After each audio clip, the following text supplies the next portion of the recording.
நம்முடைய துல்லிய வானிலை அறிக்கையை தினசரி பெற்று திட்டமிட்ட வேளாண்மை செய்ய வானிலை அறிவியலை சப்ஸ்கிரைப் செய்து பெல் சுவிட்சில் கையை வைத்து தினசரி தகவல் பெற அன்போடு கேட்டுக்கொள்கிறேன். வணக்கம். செல்வகுமாரின் அதிகாலை வானிலை ஆய்வறிக்கை. அதிகாரப்பூர்வ வானிலை அறிக்கைக்கு இந்திய வானிலை ஆராய்ச்சித்துறை அறிக்கையை பார்க்கவும். 2023 டிசம்பர் 29 வெள்ளிக்கிழமை அதிகாலை நிலவர வானிலை பதிவு. வானிலை அமைப்பு. நிலநடுக்கோட்டு இந்திய பெருங்கடலில் மாலத்தீவிற்கு அருகே காற்று சுழற்சி தொடர்ந்து நீடித்துக் கொண்டிருக்கிறது. மேற்கு நோக்கி நகர்ந்து கொண்டிருக்கிறது. இருந்தாலும் இது மேலடுக்கில் நீடித்துக் கொண்டிருக்கூடிய எதிர்ப்பு காற்றின் காரணமாக, எதிர் திசை காற்றின் காரணமாக மாலத்தீவை தாண்டி ரொம்ப தூரம் அது மேற்கு நோக்கி பயணித்து விடாது. ஆகவே மாலத்தீவை தாண்டி சற்று மேற்காக நகர்ந்தாலும் பிறகு வடக்கு வடகிழக்காக திரும்பி கேரள கடற்கரையோரமாக லட்சத்தீவு அருகே வரும் என்று எதிர்பார்க்கப்படுகிறது. இதனால மழை எப்படி இருக்கும்? இதனைத் தொடர்ந்து அடுத்த நிகழ்வு ஜனவரி 3 8 தேதி வரை வரக்கூடிய அடுத்த நிகழ்வோட தீவிரம் எப்படி இருக்கும்? அதற்கு அடுத்த நிகழ்வு 10 தேதியிலிருந்து 12 தேதி 9, 10, 11, 12 தேதிகளில் நிகழ்வு எப்படி இருக்கும் என்று பொங்கலுக்கு முன் 3 நிகழ்வுகள் இருக்கிறது என்பதையும் உறுதிபட தெரிவிக்கிறேன். வலுவான மழை இருக்கிறது, வியப்பூட்டு மழை இருக்கிறது பொங்கலுக்கு முன் என்பதையும் தெரிவித்து ஜனவரி 7, 8, 9, 10 தேதிகளில் எச்சரிக்கை வழங்கக்கூடிய அளவிலே ஒரு மழைப்பொழிவு இருக்கும் என்பதையும் இதன் மூலம் தெரியப்படுத்த விரும்புகிறேன். தற்பொழுது இருக்கும் வானிலை அமைப்பானது தமிழ்நாட்டின் கரையோர மாவட்டங்களில் மழை நேற்று மாலை அறிக்கையில் எதிர்பார்த்தது போலவே விழுப்புரம், கடலூர் மற்றும் புதுச்சேரி, மயிலாடுதுறை, நாகப்பட்டினம், காரைக்கால் பகுதிகளில் மழைப்பொழிவு தொடங்கி திருவாரூர், தஞ்சாவூர் மாவட்டத்திலையும், அரியலூர் மாவட்டத்திலும், கடலூர் மாவட்டத்தின் உள்பகுதிகளில் கூட ஆங்காங்கே மழைப்பொழிவை கொடுத்து விழுப்புரம் மற்றும் கள்ளக்குறிச்சி மாவட்டத்திலும், தற்பொழுது பார்த்தீங்கன்னா செங்கல்பட்டு மாவட்டம், மாமல்லபுரம், கல்பாக்கம் மற்றும் அதன் சுற்றுவட்டார பகுதிகளில் கூட மழை பொழிகிறது. அதே போல உள்ளே கள்ளக்குறிச்சி மாவட்டத்திலும் சேலம் மாவட்டத்திலும் ஆங்காங்கே மழைப்பொழிவு நல்ல ஒரு வலுத்த மழைப்பொழிவு கொடுத்திருக்கும். கோயம்புத்தூர் மாவட்டத்தின் பாலக்காட்டு கணவாய்க்கு வடக்கு பகுதியில் கூட லேசான மழைப்பொழிவு கொடுத்திருக்கும். மிதமான மழைப்பொழிவு கூட பொழிந்திருக்கலாம். ஓரிடங்களில் சற்று கன மழைப்பொழிவு கூட பொழிந்திருக்கலாம். கோயம்புத்தூர் மாநகரத்திற்கும் பொள்ளாச்சிக்கும் இடைப்பட்ட பகுதி அந்த மழைப்பொழிவு கொடுத்திருக்கும். கோயம்புத்தூர் வடக்கு கூட கொடுத்திருக்கலாம். இப்படி தென் மாவட்டங்களிலேயும் மழைப்பொழிவு, டெல்டா மாவட்டங்களுக்கு தெற்கே புதுக்கோட்டை மாவட்ட கடலோர பகுதிகளிலையும், ராமநாதபுரம் மாவட்ட கடலோர பகுதிகளிலையும், தூத்துக்குடி மாவட்ட கடலோர பகுதிகளிலையும் மழை பொழிந்திருக்கும். அதே போல் 5 கிராமம், ஆரல்வாய்மொழி உள்ளிட்ட கன்னியாகுமரி, திருநெல்வேலி மாவட்ட இடைப்பட்ட பகுதிகளிலையும், அதே போல் திருநெல்வேலி, கன்னியாகுமரி மாவட்டம் மாஞ்சோலை, நலுமுக்கு, ஊத்து போன்ற பகுதிகளிலையும், கன்னியாகுமரி மாவட்ட பகுதிகளிலையும், திருநெல்வேலி, கன்னியாகுமரி, தென்காசி, விருதுநகர், தேனி மாவட்ட மேற்கு தொடர்ச்சி மலைப்பகுதிகளிலையும் மழை பொழிவு கொடுத்திருக்கும். இப்போது இருக்கிற காற்று சுழற்சியோட அமைப்பை பார்த்தீங்கன்னா நிலநடுக்கோட்டு இந்திய பெருங்கடலின் வெப்ப நீராவியை கொண்டு வந்து தமிழ்நாட்டில் ஏற்றி மழை பொழிவை கொடுக்கும் வகையில் இல்லை. இதனால இந்த நிகழ்வு மட்டும்தான் இந்த குணாதிசயம் கொண்டது. அதாவது ஆங்காங்கே மழை, குறைந்த அளவு மழை, உயிர் கொடுக்கும் மழை, லேசான மிதமான மழை, ஒரு இடங்களில் பெய்தாலும் அடித்து ஒரு 10 நிமிடம் பெய்து விட்டு செல்லக்கூடிய மழை. இப்படி பரங்கிப்பேட்டை, பிச்சாவரம், கிள்ளை, முடசலோடை, சிதம்பரம் போன்ற பகுதிகளில் நல்ல ஒரு மழை 10 நிமிடம் பெய்தாலும் 1 சென்டிமீட்டர் 2 சென்டிமீட்டர் அளவு கூட ஒட்டுமொத்தமாக 4-5 சுற்றாக வந்து பொழிந்திருக்கிறது. இப்படிப்பட்ட மழைப்பொழிவு தான், அதாவது மழை இல்லாதது போல் இருக்கும், வெயில் வருவது போல் காட்டும், மேகமூட்டம் மட்டுமே இருக்கும், குளிர் இருக்கும், பனிப்பொழிவு இருக்கும், திடீரென்று மழைப்பொழிவை கொடுக்கும். இந்த வானிலைக்கு காரணம் வட இந்திய குளிரலை தமிழ்நாட்டிற்கு வரவில்லை. உயரழுத்தத்தின் பிடியில வலுவாக அது ஆந்திர பிரதேசத்தோடு நின்று விட்டது. தமிழ்நாட்டுக்குள் நுழைவது எல்லாமே அதாவது வடதுருவ, அதாவது வடகொரியா, தென்கொரியா, ரஷ்யா மற்றும் வியட்நாம், அதாவது சீனா மற்றும் ஜப்பான், அதனை ஒட்டியிருக்கூடிய தைவான், அதனுக்கு தெற்கே இருக்கக்கூடிய தென்கிழக்காசிய நாடுகளாக வியட்நாம், கம்போடியா, லாவோஸ் போன்ற, தாய்லாந்து, மியான்மர் போன்ற நாடுகள் வழியாக வரக்கூடிய தரை குளிர்காற்று இது கடலிலே இறங்கி வங்கக்கடலிலே அந்தமான் கடற்பகுதி வழியாக வங்கக்கடலிலே பயணிக்கிறது. இது தமிழ்நாட்டில் நுழைகிறது. வருவது குளிரலை. இரவிலே அது குளிராக இருக்கும், பகலிலே அது வெப்பமடையும்.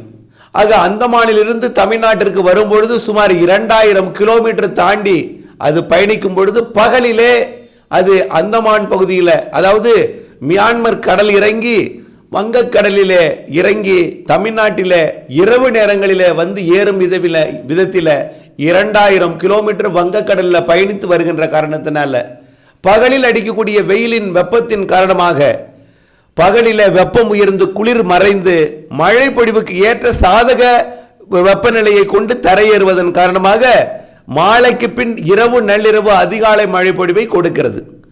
ஆக செட்டிங் இப்படி செட் ஆகி இருக்கிறது. ஆக இந்த நிகழ்வோட குணாதிசயம் இப்படித்தான் இருக்கும். பெரும்பாலும் பகலில் பெரிய அளவில் மழை இருக்காது, காலை வரைக்கும் மழை இருக்கும், மதியத்தில் ஓரிடங்களில் இருந்தாலும் அது அடிக்கக்கூடிய வெயிலை பொறுத்து தான் மழை பொழிவாக மாறும். ஆங்காங்கே இருக்கும்.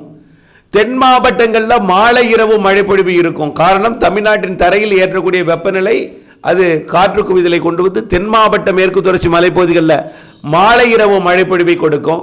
தமிழ்நாட்டின் அனைத்து மாவட்டங்களையும் கடலோர மாவட்டங்களையும் இரவு நள்ளிரவு அதிகாலை மழை பொழிவை கொடுக்கும். இப்படிப்பட்ட மழை பொழிவு வரக்கூடிய ஜனவரி 2ஆம் தேதி வரையும் கொடுத்து கொண்டிருக்கும். இந்த நிகழ்வின் மழை பொழிவு ஜனவரி 2 வரை நீடிக்கும். இது மாலத்தீவிற்கு கிழக்கு புறத்திலிருந்து மேற்கு புறமாக நகர்ந்தாலும் பிறகு ரொம்ப தூரம் மேற்கு பகுதியை நோக்கி நகராமல் அது லட்சத்தீவு பகுதியை நோக்கி திசை மாறி வரும் என்பதனால மழை பொழிவு தொடர்ந்து இருந்து கொண்டிருக்கும். வரக்கூடிய 2ஆம் தேதி 3ஆம் தேதி வரை கூட இந்த நிகழ்வால மழை பொழிவு தொடர வாய்ப்பு இருக்கிறது. ஆகவே பெரிய அளவிலே கொட்டி தீர்த்து பாதிக்கும் மழையாக அமையாது, பயிர்களுக்கு உயிர் கொடுக்கும் மழையாக மழை இருந்து கொண்டிருக்கும். அதே நேரத்தில் கொட்டி கொண்டே இருக்காது, அவ்வப்பொழுது வரும், ஆங்காங்கே பெய்யும், அவ்வப்பொழுது பெய்துவிட்டு விலகி சென்றுவிடும். ஆனால் பெய்யும் இடத்தில் வலுத்து பெய்துவிட்டு விலகி செல்லும். ஆகவே இந்த மழை பொழிவு ஜனவரி 2, 3 தேதி வரை நீடிக்க இருக்கிற நிலையில் அடுத்து வரை இருக்கிறது காற்றழுத்த தாழ்வு நிலை பகுதியாகி மண்டலமாகி அது இலங்கையை நெருங்கும் என்று எதிர்பார்க்கப்படுகிறது. ஜனவரி 3 தேதிக்கு மேல் இலங்கையை நெருங்கும் அந்த நிகழ்வு ஜனவரி 4, 5, 6 தேதிகளில் இலங்கைக்கு கிழக்கு புறமாக அமையும். ஜனவரி 7, 8, 9, 10 தேதிகளில் மத்திய மாவட்டங்களை நெருங்கலாம் அல்லது வட இலங்கையை நெருங்கி மழை பொழிவை தமிழ்நாட்டுக்கு கொடுக்கலாம். ஆகவே ஏதோ ஒரு அமைப்பை இது ஏற்படுத்தத்தான் போகிறது. குறிப்பாக அடுத்ததாக வரக்கூடிய ஜனவரி 4 9ஆம் தேதி வரை ஏற்படுத்தக்கூடிய மழை பொழிவு குறைந்தபட்சம் ஒரு 3 நாள் தொடர் மழை பொழிவை கொடுக்கலாம். வரக்கூடிய ஜனவரி 6, 7, 8 இருக்கலாம் அல்லது 7, 8, 9 இருக்கலாம். கண்டிப்பாக அந்த நிகழ்வு உருவாகும் நாள் 3, 4, நெருங்கும் நாள் 5, 6, தொடும் நாள் 7, 8, 9, 10 கூட அமையலாம். கண்டிப்பாக 6, 7, 8, 9 தேதிகளில் இந்த இடைப்பட்ட இந்த 4 நாட்களில் 3 நாட்கள் நல்ல மழை பொழிவு தமிழ்நாட்டின் அனைத்து மாவட்டங்களுக்கும் கிடைக்க இருக்கிறது. குறிப்பாக டெல்டா மாவட்டங்கள், மத்திய மாவட்டங்கள், மேற்கு மாவட்டங்கள், தென் மாவட்டங்கள், மேற்கு தொடர்ச்சி மலை மாவட்டங்கள், வடகடலோர மாவட்டங்கள், கர்நாடக எல்லையோர மாவட்டங்கள் வரைக்கும். எதற்கு சொல்கிறேன்னா, கர்நாடக எல்லையோரம் எட்டிவிட்டாலே தமிழ்நாட்டுக்கு அனைத்து மாவட்டங்களுக்கும் கிடைத்துவிடும் என்ற வானிலை அமைப்பை ஏற்படுத்தும். கண்டிப்பாக பொங்கலுக்கு முன் பொங்கலை ஒட்டிய நாளில் கூட ஜனவரி 10, 11, 12 தேதிகளில் கூட ஒரு நிகழ்வு இருக்கிறது. ஆக இப்பொழுது இருக்கிற நிகழ்வோடு சேர்த்து பொங்கலுக்கு முன் மொத்தம் 3 நிகழ்வுகள் இருக்கிறது. இது இரண்டாவதாக வரக்கூடிய ஜனவரி 4 8, 9 தேதி வரை இருக்கக்கூடிய நிகழ்வு தான் நிறைய மழைப்பொழிவை தரும். அது மட்டுமல்ல, 10, 11, 12 மழைப்பொழி நிகழ்வும் தென் மாவட்டங்களுக்கும் டெல்டா மாவட்டங்களுக்கும் மழைப்பொழிவை தரும். ஆக பொங்கலுக்கு முன் ஒரு குறிப்பிட்ட சில நாட்கள் எச்சரிக்கை வழங்கும் வகையிலும் நிறைய மழைப்பொழிவை தரும் வகையிலும் வியப்பூட்டும் வகையிலும் மழைப்பொழிவை தரும் வகையிலும் அமையும் என்று எதிர்பார்க்கப்படுகிறது. ஆகவே பருவமழை முடிந்து விட்டார் போல் உங்களுக்கு ஒரு மாயையை ஏற்படுத்தும், உங்களை குழப்பத்தில் அழுத்தும். பருவமழை பற்றாக்குறையாக கொடுத்திருக்கூடிய மாவட்ட மக்களுக்கு இந்த மழை இது பெய்யாது, பனி வந்து விட்டது, ஆகவே இப்படித்தான் இருக்கும், இப்படித்தான் இது மார்கழியில மழை, அந்த மழைதான் பொழிகிறது, இவர்தான் சொல்கிறார் மழை இருக்கிறது என்று சொல்லிக் கொண்டிருக்கிறார், ஆனால் இது பொழியாது என்ற மனநிலையை உங்களுக்கு ஏற்படுத்தும். அது ஏற்படுத்துவது இயற்கைதான். ஏனென்றால் மனித மனம் அப்படித்தான், இயற்கைக்கு ஏற்ப அதுவும் மாறிக்கொண்டே இருக்கும். ஆகிய இயற்கையை முன்கூட்டியே சொல்வதை அவர்கள் நம்புவதில்லை. ஆகவே உறுதிபட தெரிவிக்கிறேன், கண்டிப்பாக இந்த நிகழ்விற்கு, இப்படிப்பட்ட மழை பொழிவிற்கு காரணம் நிலநடுக்கோட்டு இந்திய பெருங்கடல் வெப்ப நீராவி கிடைக்கப் பெறவில்லை. சுருக்கமாக சொல்ல போனால் வெப்ப நீராவிக்கு பதில் குளிர் நீராவி வருகிறது. குளிர் நீராவிக்கு வெப்பம் தேவை. வெப்பம் அடைந்து இரவு நேரத்தில் மழை பொழிவை கொடுக்கும் அளவான மழை பொழிவு தான் வரக்கூடிய ஜனவரி 2 வரை இருக்கும்.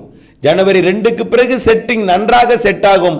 அது நிலநடுக்கோட்டு வெப்ப நீராவியை கொண்டு வந்து தமிழ்நாட்டிலும் இலங்கையிலும் குவிக்கும் வகையில் மழை பொழிவை தரும். இலங்கைக்கு பாதிக்கும் மழை பொழிவு கூட ஜனவரி 7-8 தேதிகளில் அமைகிறது. அதாவது இலங்கைக்கு வரக்கூடிய ஜனவரி பொங்கலுக்கு முன் நிறைய மழைப்பொழிவை தரும் வகையில் அமைய போகிறது. அந்த மழைப்பொழிவு தான் தமிழ்நாட்டின் கடலோர மாவட்டங்களுக்கும் உள் மாவட்டங்களுக்கும் இதுவரை மழைப்பொழிவு பற்றாக்குறையாக இருக்கக்கூடிய மாவட்டங்களுக்கு மழைப்பொழிவை தரப்போகிறது. அதே நேரத்தில் தென் மாவட்டங்களுக்கும் வடகடலோர மாவட்டங்களுக்கும் மழைப்பொழிவு இருந்தாலும் ஏற்கனவே பெய்தது போல பாதிக்கும் மழையாக அமையாது. ஆனால் டெல்டா மாவட்டங்களுக்கும் பிற மாவட்டங்களுக்கும் சராசரிக்கு குறைவாக இருக்கக்கூடிய இந்த நிலை நிச்சயமாக மாறும் வகையில் அந்த ஜனவரி பொங்கலுக்கு முன் வரக்கூடிய 2 நிகழ்வு மழை தரும். தென் மாவட்டங்களுக்கும் மழை இருக்கிறது. ஆனால் அச்சப்படும் வகையில் ஒரே வழியாக கொட்டி தீர்த்து மீண்டும் ஒரு வெள்ளப்பெருக்கு ஏற்படுத்தாது.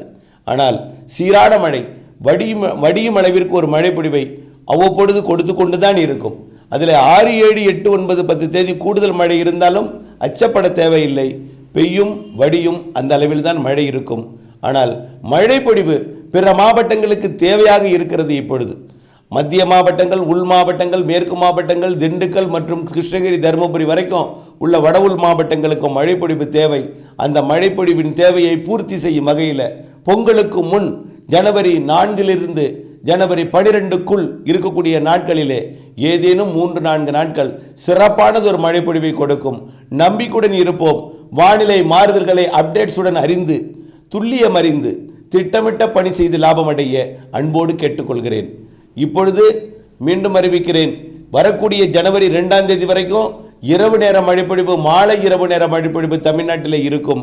விட்டு மழைப்பொழிவு ஆங்காங்கே மழைப்பொழிவு இருக்கத்தான் செய்யும்.